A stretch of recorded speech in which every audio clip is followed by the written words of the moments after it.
Ngayon ng Land Transportation Office o LTO Dagupan City ang distribusyon ng mga unclaimed plates ng mga motorsiklo bilang paghanda sa ipatutupad na no plate, no trouble policy ng ahensya sa buwan ng Agosto.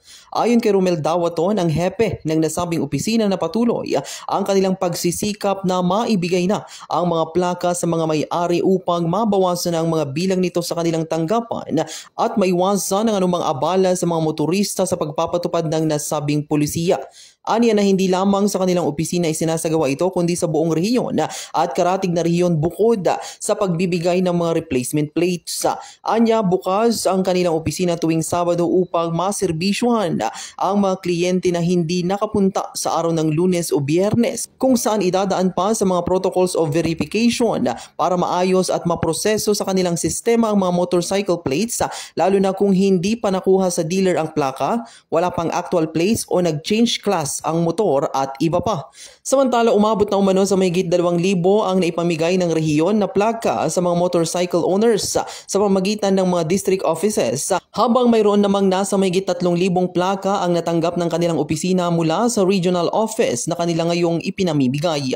Layunin ng nasabing opisina na marisolba ang kawalan ng plaka ng mga may-ari ng motor lalo na sa mga taon ng 2014 hanggang 2022. Ngunit ikukonsidera din nilang bigyan ng mga taon bago ang 2014. Dahil dito ay hinihikayat nila ang mga may-ari ng motorsiklo na hindi pa nakakakuha ng kanilang mga plaka na makipag-ugnayan sa kanilang tanggapan o kahit iba pang LTO office malapit sa kanilang lugar.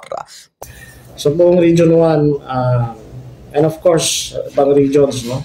Mga LTO offices, ongoing yung distribution ng mga plates. Aside from the replacement plates na sinimulan ng ahensya noon na dinidistribute yun, we even conducted house-to-house delivery ng mga replacement plates. Ngayon, tinututukan ng ahensya natin. Lalo na yung Region 1, talagang pinupush namin yung distribution ng mga motorcycle plates. Marami kasi sa ating mga kababayan yung wala pang plaka or may na-assign man na plate doon sa kanilang motorsiklo, hindi pa naibigay yung actual plate. Sa lahat ng district offices sa Region 1, marami pong plaka. And then for the last 2 weeks, mahigit 2,000 na ipamigay ng LTO Region 1 sa mga district offices, sa pamamagitan ng mga district offices. So, kaya nga, this coming Saturday, mag-open na naman kami. Para yung mga hindi masikaso na pupunta ng weekdays, pwede silang dumulog sa amin ng tanggapan ng Sabado. Para maibigay yung plate number nila. Pero ito ay dadaan muna sa protocol ng verification muna. Kasi meron yung mga nabigyan, nag-change class noon at nag-surrender ng kanilang motorcycle plates, yung previous. So kailangan i-reassign namin yun sa system or re-upload sa system yun. Pagamat yung mga wala pang plaka talaga, kung pupunta sila sa aming official na verify namin at wala talaga naibigay, bibigyan na mag-assign pa kami ng plaka para sa kanila. Ganon din po sa mga motorcycle plates na na-assign o nabigyan ng 7 digits.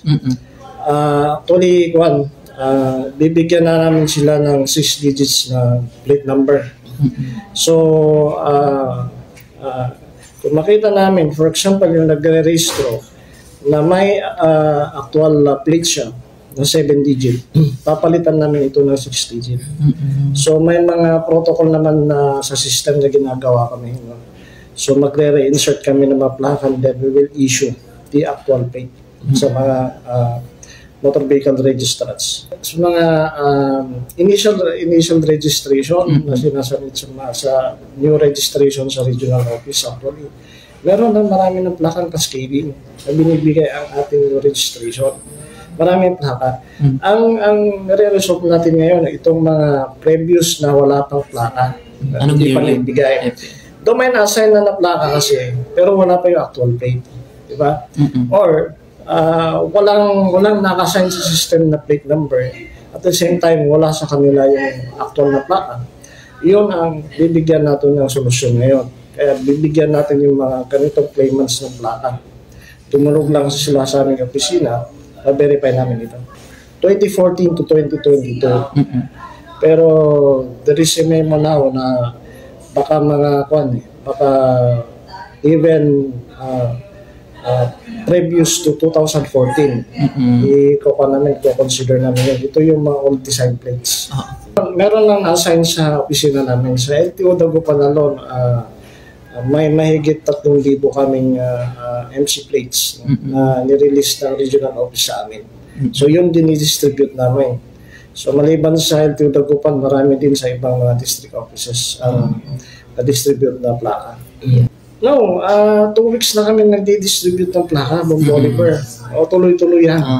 Kasi ito ay matulungan natin yung mga kababayan natin na yung mga hindi pa nabigyan talaga ng plaka. Kasi ang plaka naman is galing ng central. Cascaded to the regional office, to kinascade sa amin. So, this is the time now na maibigay ito sa mga motorcycle owners na wala pang plate numbers, actual plate numbers. Kaya nga po may verification kami, Bombo Oliver. Kasi kung yung plaka na yun ay nasa dealer pa, i-contact namin si dealer. Kung pwede, paki-contact yung motorcycle owner at maibigay na yung kanyang plaka. Kaya may verification facility kami sa opisina. Kasi sa listahan namin, nandun lahat. So, i-verify namin kung nandito kung naka-assign yung isang plate number sa iyo, ibigay namin sa inyo. Ngayon na, panawagan namin sa mga motorcycle owners na wala pa pong plate numbers. Although may na-assign na plate number, hindi pa nakukuha yung actual na plaka nila. So, dumulog lang po sa pinakamalapit na LTO District Office sa inyong lugar. For Dagupan District Office, open po kami ng Sabado. Sabi na po namin sa mga ibang radio network ito, mag-open kami Sabado para makater po natin yung mga ibang claimants na hindi makapunta during weekdays. Ito ay doon sa nalalapit kasi na implementation ng no plate, no travel policy na i-implement ng ahensya. We expect na by August na implement yan.